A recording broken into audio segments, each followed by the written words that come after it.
Soy Víctor Hugo Gallegos de Anda, estudiante de primer semestre, bloque B, y en este video les hablaremos de las biomoléculas, su clasificación y las principales características de cada uno, abordando sus diferentes subtemas. Así que sin nada más que decir, comencemos. Las biomoléculas son los principales constituyentes de los seres vivos. Estos están formados por los bioelementos. Les llamamos así porque están compuestos por los elementos más importantes en el ser vivo, los cuales son 6: carbono, hidrógeno, oxígeno, nitrógeno, fósforo y azufre. Estas biomoléculas van a regular diferentes funciones en el ser humano y ayudarán a diferentes procesos biológicos, los cuales son muy importantes para la vida diaria. Claro ejemplo de las biomoléculas, que serán 4, tendremos a los carbohidratos, lípidos, proteínas y ácidos nucleicos. Siendo las proteínas algunas de las biomoléculas más complejas por sus diferentes formas y estructuras.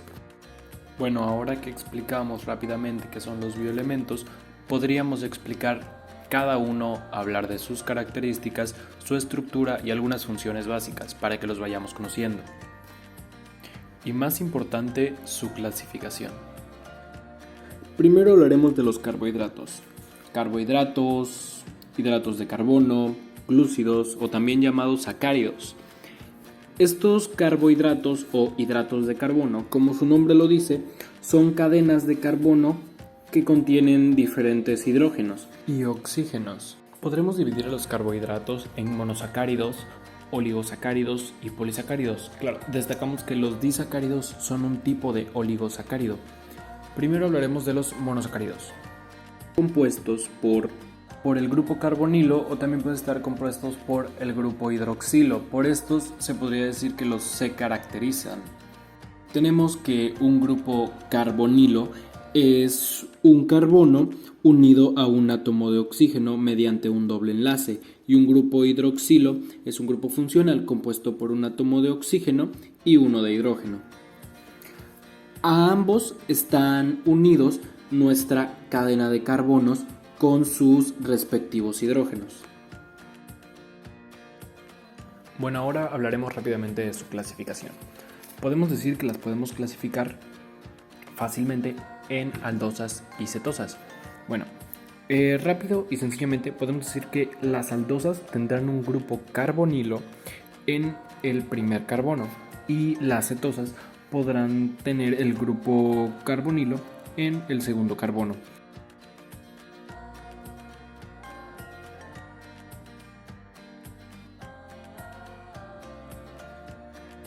También podremos clasificarlas respecto a su estructura en 3 diferentes estructuras. Tendremos la estructura escalonada, que es una de las más comunes, junto con la de Howard. Tendremos aquí la menos común, que será la de silla. La escalonada será simple, será una cadena de carbonos con sus respectivos hidrógenos a los lados. La de Howard será un hexágono o un pentágono, dependiendo del número de carbonos que se encuentren. Y la de silla tendrá una forma más peculiar, o como se ve, una silla. Para terminar con los monosacáridos, vamos a hablar de la ciclación. Bueno, podemos decir que la ciclación es un proceso que, como su nombre lo dice, el carbohidrato se cicla o el monosacárido se cicla, ya que un hidrógeno pasa de un oxígeno a otro, lo que provoca que este tome una forma cíclica o tome la estructura de Howard.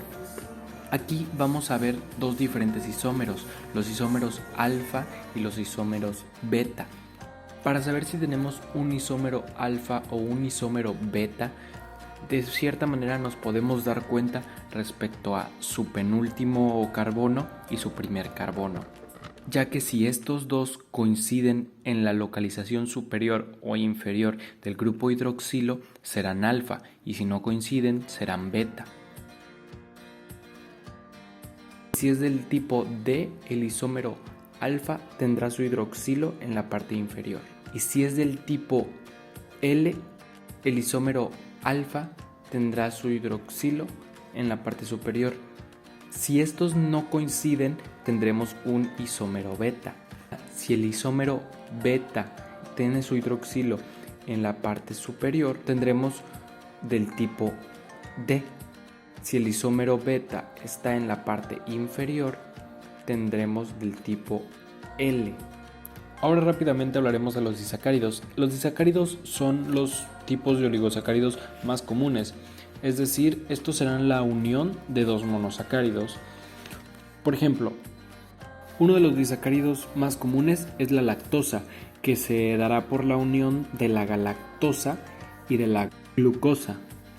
Podremos clasificar a los disacáridos de dos formas, por su tipo de enlace. Este será monocarbonílico o dicarbonílico. ¿Esto qué quiere decir? En los monocarbonílicos, solo un carbono anomérico aportará su hidroxilo y en los dicarbonílicos ambos lo harán. Los monocarbonílicos tendrán terminaciones osil y osa y los dicarbonílicos tendrán terminaciones osil y osida. Los principales disacáridos serán la lactosa, la sacarosa, la maltosa, la celibosa, siendo la sacarosa formada por glucosa y fructosa, la lactosa por galactosa y glucosa, la maltosa por dos glucosas y la celibosa igualmente por dos glucosas. Pero se preguntarán por qué ambas están formadas por glucosa. Bueno, la diferencia entre estos dos tipos de disacáridos es que son isómeros. En el caso de la maltosa, las dos glucosas son del tipo alfa, D alfa, y en el caso de la celibosa, las dos son del tipo D beta. Mucho tendrá que ver también el tipo de enlace para diferenciarlas. Finalmente hablaremos de los polisacáridos. Los polisacáridos serán estructuras con más de 10 monómeros o más de 10 monosacáridos. Estos polisacáridos serán los constituyentes más grandes de los carbohidratos. Tendremos polisacáridos de estructura y polisacáridos de función. Podemos clasificarlos de forma estructural como homopolisacáridos y heteropolisacáridos.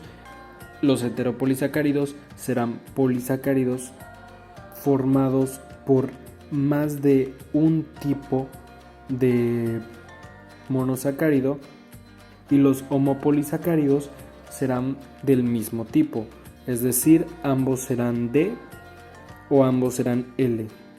También los podemos clasificar por su función, ya que pueden ser polisacáridos de reserva o polisacáridos estructurales. Como principales polisacáridos o polisacáridos más importantes podemos encontrar a la celulosa y la quitina, que ayudan a dar estructura y forma a los hongos y a algunas plantas. Por otro lado, con los polisacáridos de reserva tendremos al glucógeno y al almidón. En el caso del glucógeno lo podemos encontrar en gran cantidad en el hígado y en menor cantidad en los músculos. Y el almidón será compuesto por amilasa y amilopectina, y lo podemos encontrar en la mayoría de los vegetales.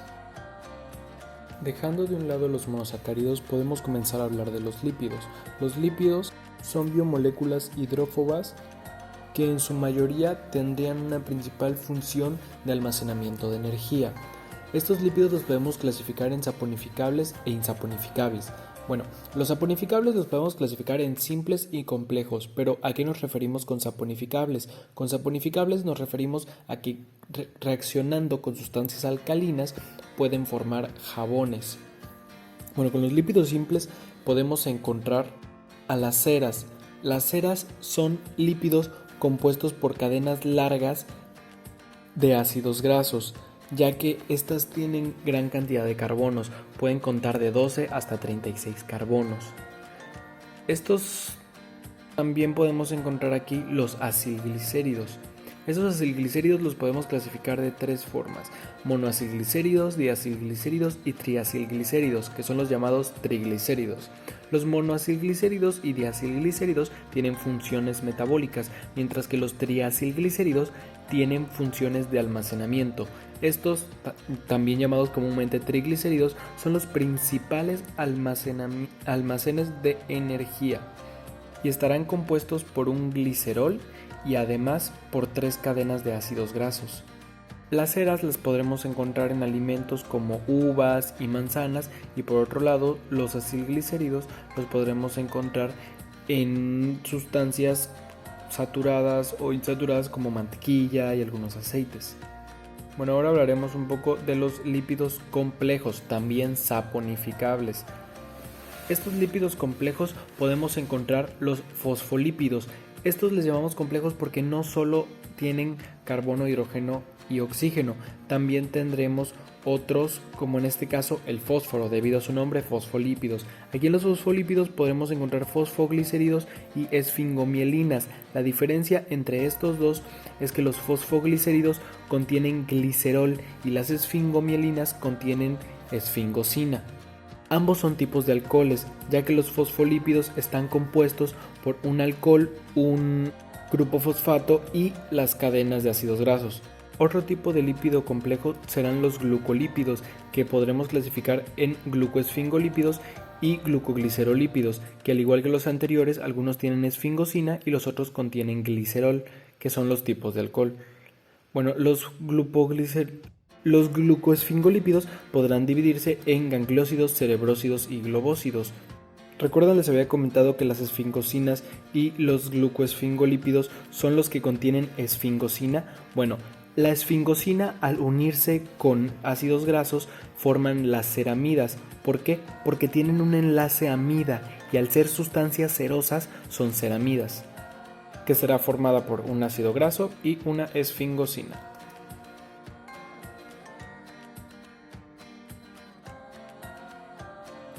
Otros lípidos complejos saponificables que tendremos serán las lipoproteínas, que podemos clasificar en 4: HDL, IDL, LDL y VLDL.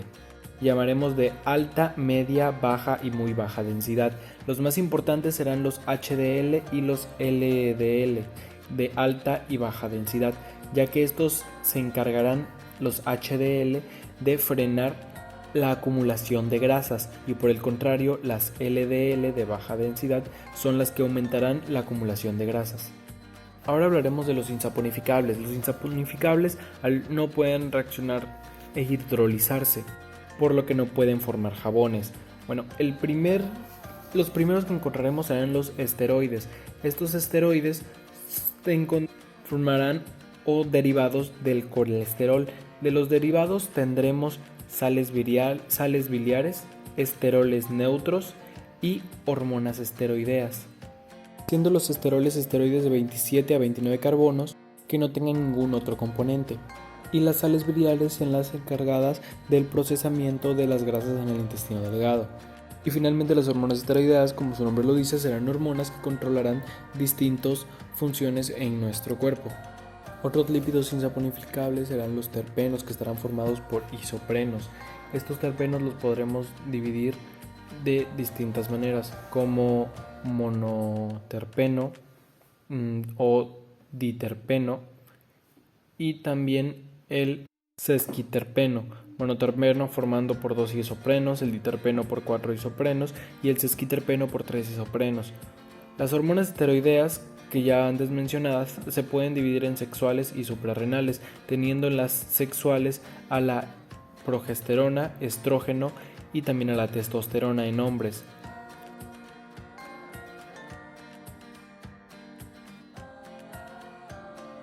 Y las suprarrenales tendremos el cortisol y a la aldosterona. Las sales biliares serán divididas en primarias y secundarias, dependiendo por quién sean sintetizadas. Las primarias sintetizadas por el hígado y las secundarias por bacterias encontradas en nuestro sistema digestivo. Por último tenemos los eicosanoides. Podremos decir que los eicosanoides en general son antiinflamatorios. Estos antiinflamatorios podrán ser divididos en 3: prostaglandinas, tromboxanos y leucotrienos. Cada uno tiene funciones específicas. En el caso de las prostaglandinas tendremos función de inflamación, ayudará en la ovulación, las contracciones uterinas y finalmente también en la digestión. En el caso de los leucotrienos tendremos la antiinflamatoria y la formación del músculo liso en los pulmones. Los tromboxanos tendremos la contracción arterial y el aparecimiento plaquetario. Los eicosanoides en su mayoría están formados o provienen de ácido araquidónico, pero se diferencian por cómo se sintetizan. Bueno, ahora hablaremos de las proteínas rápidamente. Las proteínas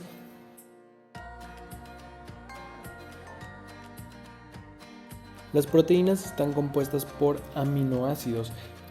Estas son las biomoléculas más amplias y con mayor número de funciones en el ser humano, ya que tienen funciones de transporte, funciones enzimáticas, funciones motoras, funciones de protección, funciones inmunológicas, funciones de receptores y funciones mensajeras, etcétera, etcétera, etcétera.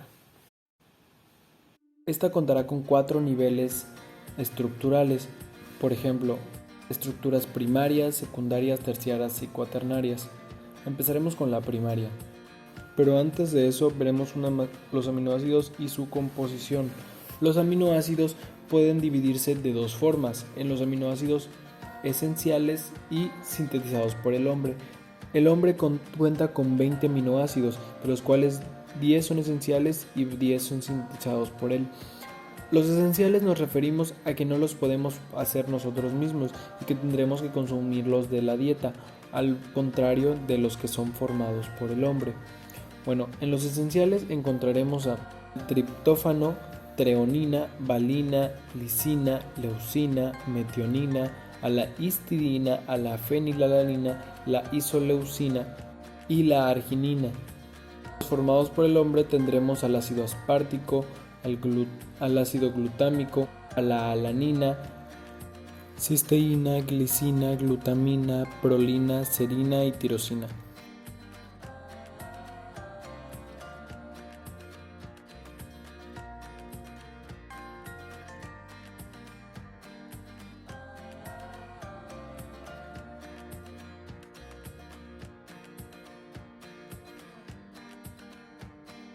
Estos también podrán dividirse de diferente forma en aromáticos, que destacan por contener un anillo aromático al lado de las cadenas laterales. Tendremos fenilalanina, tirosina y triptófano. Por otro lado también tendremos a los alifáticos, que contarán con glicina, alanina, prolina, leucina e isoleucina, y también valina. Por otro lado tendremos aquellos que no tienen carga y son polares. Aquí tendremos a la asparagina, a la glutamina, serina y treonina. Y también tendremos a los azufrados, que como su nombre lo dice contienen azufre. Aquí tendremos a la metionina y a la cisteína. Finalmente tendremos aquellos que contienen una carga ya sea positiva o negativa. La carga negativa contendrá al ácido aspartico y al ácido glutámico, y a la carga positiva a la argina, lisina e histidina. Ahora sí hablaremos de la estructura primaria o primer nivel estructural. Con este nos referiremos a los péptidos.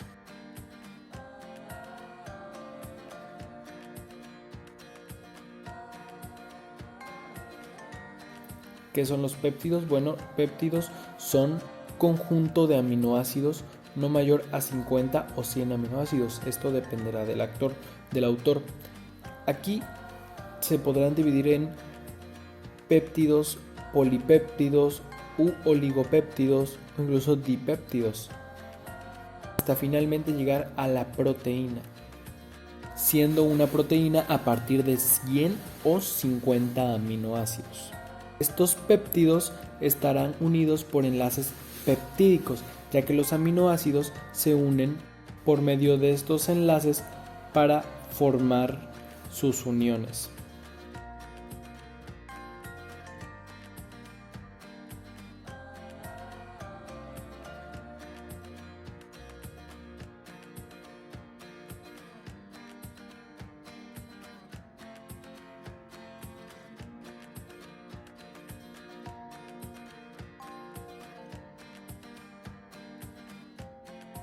Estructura primaria vamos a ver cómo se forman, el número de aminoácidos que los conforman y el orden en el que se conforman. Ahora veremos la estructura secundaria, las que podremos destacar dos estructuras principales. las hojas plegadas beta y también al hélice alfa, siendo la hélice alfa una estructura en forma de varilla con cadena peptídica fuertemente enrollada a su alrededor, en la cual estará enrollada en forma de espiral con cadenas laterales, como si fuera una hélice. Y la hoja plegada estará por enlaces de hidrógeno que se forman entre los enlaces peptídicos de diferentes cadenas. Estarán de forma paralela asemejando a una hoja plegada. Ahora ya vista la estructura secundaria, veremos la estructura terciaria.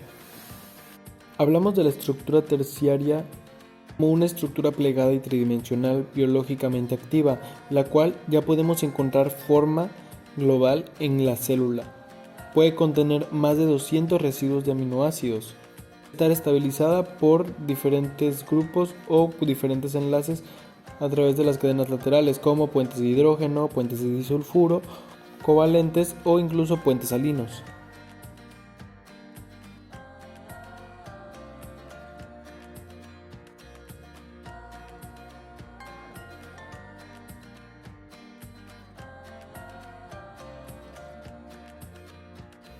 Y finalmente, de forma rápida, vemos la estructura cuaternaria. Esta estructura cuaternaria será un conjunto de polipéptidos o ya proteínas, una estructura terciaria, ya que será un conjunto de distintos, y esto podrá formar proteínas aún más grandes. Estos tienen interacciones no covalentes.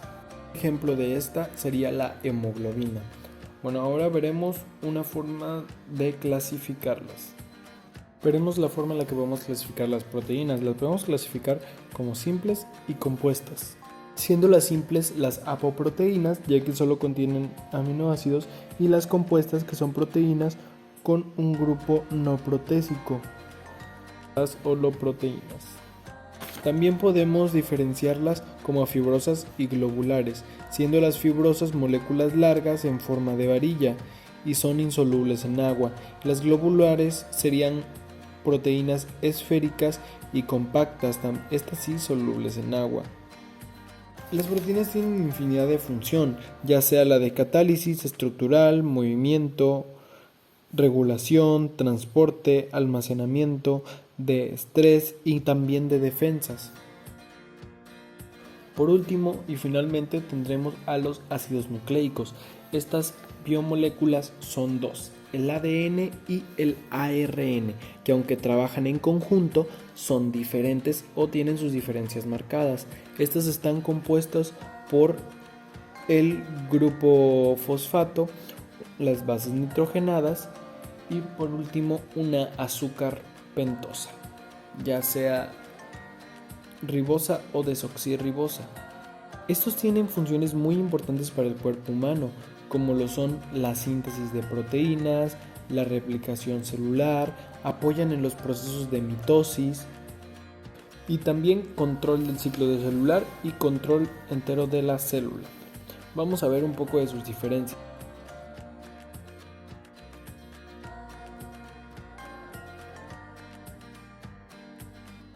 El ADN se llamará ácido desoxirribonucleico y el ARN ácido ribonucleico. La primera diferencia es que el ADN contendrá las bases nitrogenadas adenina, guanina, citosina y timina, y el ARN las bases adenina, guanina, citosina, pero en vez de timina tendremos el uracilo, ya que este será el que es cambiado al momento de hacer el mensajero en la síntesis de proteínas. La otra diferencia marcada será en el azúcar o el carbohidrato, ya que el primero será una pentosa ribosa y el otro será una desoxirribosa. Sabemos que es desoxirribosa o ribosa ya que no contiene un oxígeno, por eso es desoxi. El ADN no sale del núcleo y a diferencia del ARN, el ARN sí sale del núcleo.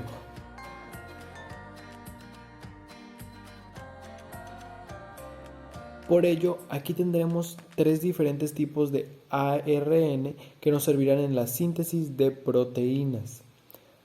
Aquí tendremos estos que son el ARN de transcripción, el ARN mensajero y el ARN ribosomal.